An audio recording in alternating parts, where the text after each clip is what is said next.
Bonjour, ça faisait un petit bout de temps que je n'avais pas fait de vidéo, alors les vacances sont terminées et on revient au travail. Alors voici ce que j'ai fait dernièrement. J'ai percé le fond du bateau pour le trou de la dérive. Qu'est-ce que j'ai fait selon les plans? Ben, il me disait de percer un trou avec une perceuse à 3 pouces du début de l'aileron. Ça, c'est l'aileron, on se rappelle. Ça sert à diriger le bateau. Après ça, en perçant un trou, j'ai pu utiliser ma toupie de finition avec une mèche de toupie qu'on appelle une trim bit. Donc, ça suit le contour du caisson de la dérive qui est ici à l'intérieur. Puis j'avais juste à me promener tout le tour pour percer le trou au complet. Et voilà. Alors ça c'est fait. Ça c'est les trous que j'ai percés pour pouvoir, là ils sont remplis d'époxy, mais hier je les ai percés pour pouvoir installer le pied du mât. Probablement que c'est le tabernacle.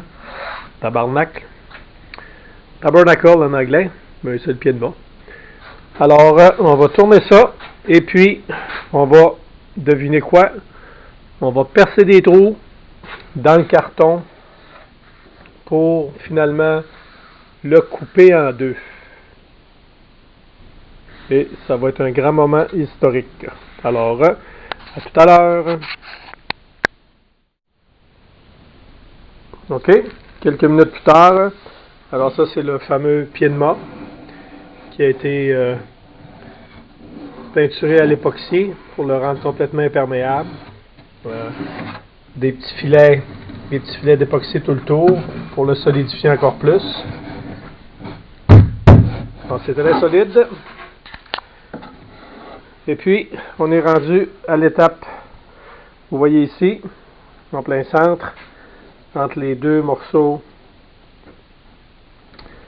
il y a un morceau de carton. Alors avec une mèche super longue, je vais juste m'amuser à percer quelques trous pour m'indiquer où il faut couper avec la scie. Et puis on va pouvoir couper ça en deux. Ça c'est le fameux caisson de la dérive. Super solide. Et puis ici c'est le banc en arrière que j'ai finalement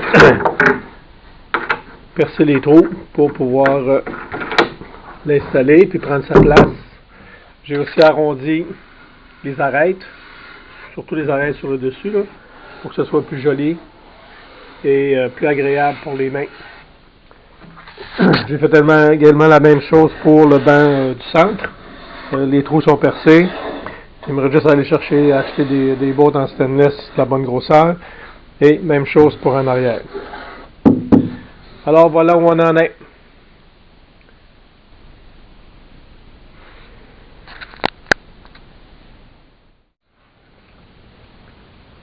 Alors comme vous pouvez voir, c'est pas la longueur de mèche qui va créer un problème.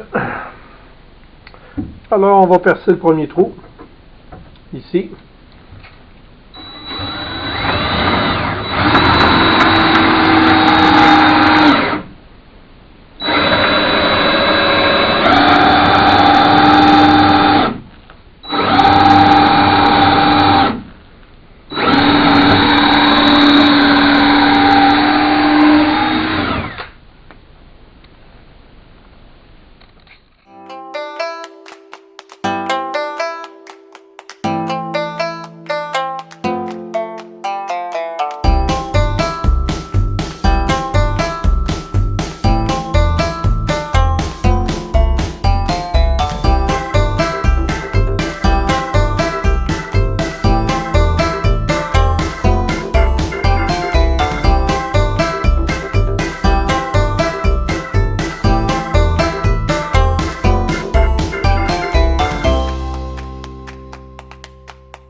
Tadam!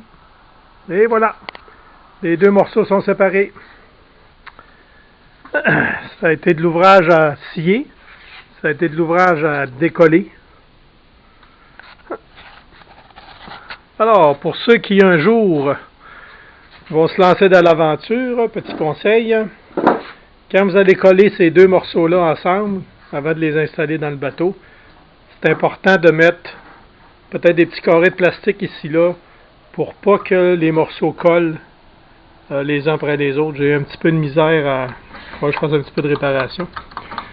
J'ai eu un petit peu de difficulté à les décoller parce que c'était bien trop collé. On voit ici qu'il y a de l'époxy qui s'est rendu jusque là, puis ça l'avait collé en fait dans ces trous-là. Ça fait que il a été difficile à séparer. Mais c'est pas grave. C'est du bois, il y en a qui ne se répare pas. Puis en plus, ici là, il y a un gasket, un joint étanche en bon français. Un gasket de caoutchouc, un joint étanche en caoutchouc qui va se mettre entre les deux. Là pour l'instant, ce que j'ai commencé à faire, c'est de raboter ou planer ça pour que ce soit flush. Puis après ça, on va mettre d'époxy là-dessus, vernir. Ah oui, une autre petite affaire, c'est que quand vous allez couper, ceux qui vont le faire, c'est important de, je ne sais pas si vous voyez là, ici là, le trait de scie s'en va comme ça, puis comme ça. Puis ici, ben, j'ai pas fait attention. Je me suis comme, ma scie, elle a comme coupé un peu de travers. Alors que de l'autre côté, vous pouvez le voir, mon trait de scie se conforme au bulkhead ou à la cloison comme telle. C'est important quand vous sciez, sciez toujours pour que le trait de scie suive une perpendiculaire pour que ça fasse un beau joint ici. Là, je ne sais pas, on le voit ici, ça fait beau parce que c'est en ligne avec la cloison. Alors que l'autre côté, si on remarque, c'est pas tout à fait en ligne, ça s'en vient un petit peu par en arrière. Fait que là, je ne sais pas comment je vais arranger ça. C'est sûr que je peux toujours recoller un morceau d'acajou, puis pour le remettre douette, puis couper un peu l'autre, ça peut toujours se faire. Ou je le laisse comme ça, on va voir à ça de quoi ça a l'air quand ça va être assemblé ensemble. Alors, quoique ça part, parce qu'il faut que je coupe flush comme ça, ça fait que peut-être que de toute façon, ça sera pas si pire. Alors voilà, c'est les joies du bricolage, et c'est l'expérience qui rentre, comme on dit. Alors je vous laisse, j'ai du travail. À la prochaine!